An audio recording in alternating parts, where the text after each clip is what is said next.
Thanks so much for watching this tutorial.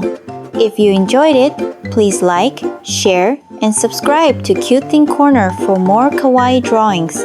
Don't forget to share your finished drawing on Instagram stories and tag us. We'd love to see your art.